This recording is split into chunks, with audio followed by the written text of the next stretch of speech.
નમસ્કાર દર્શક મિત્રો, ખબર છે .com પરથી હું દ્રષ્ટિ આપ સૌનું સ્વાગત કરું છું. તો 7 જાન્યુઆરી 2026ના રોજ બુધ ગ્રહ જે છે એ પૂર્વાષાઢા નક્ષત્રમાં પ્રવેશ કરશે. હવે આને જ્યોતિષમાં એક પ્રભાવશાળી ગ્રહ નક્ષત્ર પરિવર્તન માનવામાં આવે છે.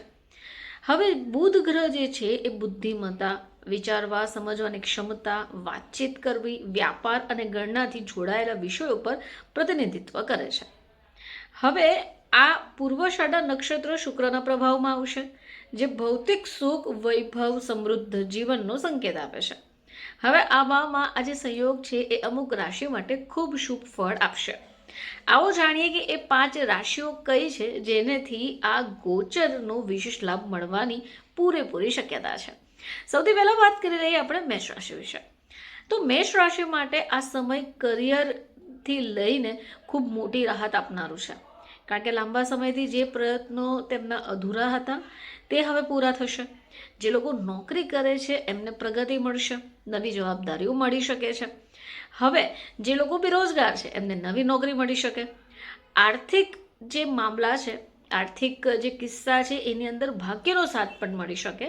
આ સાથે જ પરિવારમાં વરિષ્ઠ સદસ્યો, ખાસ કરી તેમના પિતાથી જોડાયેલા કોઈ પણ લાભો મળી શકે છે. હવે એ સિવાય મિથુન રાશિ. તો મિથુન રાશિ પર આ ગોચરનો પ્રભાવ સૌથી વધારે નજરે આવશે, કારણ કે આમનો સ્વામી પણ બુધ છે. હવે વ્યાપારમાં જેઓ પણ પાર્ટનરશિપ કરવાના હશે તો તેમને વધારે ફાયદો મળશે. દાંપત્ય જીવનમાં સામંજસ્ય વધે, જીવનસાથીના સહયોગથી જે પણ કામો અધૂરા હશે એ પૂર્ણ થઈ જશે. એ સિવાય કન્યા રાશિ. તો કન્યા રાશિના જે જાતકો છે એમને માટે બુધનું પરિવર્તન ઘરેલું જીવનમાં ખુશિયા લાવવા માટે સાબિત થઈ જશે. જમીન, મકાન અથવા વાહનથી જોડાયેલું કોઈ પણ જો જૂનું સપનું હશે એ પૂર્ણ થઈ જશે. માતાના આશીર્વાદ અને સહયોગથી ધનના લાભો બની શકે અને કાર્યક્ષેત્રમાં તમારી સૂઝબૂઝ અને મહેનતને પણ એક નવી ઓળખ મળી શકે છે. હવે વાત કરીએ તુલા રાશિ. તો આ જે ગોચર છે એ તુલા રાશિ માટે આત્મવિશ્વાસ અને પ્રભાવ વધારશે. વાતચીત કરવાની જે તેમની જે રીત છે, જે કળા છે એ લોકોને આકર્ષિત કરશે. નવા પ્રોજેક્ટ, નવી જવાબદારીઓ મળી શકે. શેર બજાર, ટ્રેડિંગ અને જોખમવાળા જે નિવેશો હોય, જે લોકો કરતા હોય તેઓને પણ અચાનક ધન લાભ થાય એવી શક્યતાઓ રહેલી છે. આવો વાત કરીએ કુંભ રાશિ.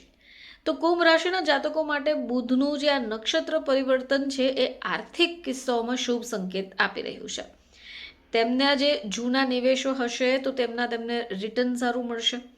જેમને પણ ઉચ્ચ શિક્ષા માટે વિદેશમાં જવું છે એમના માટે યોગ્ય સમય છે.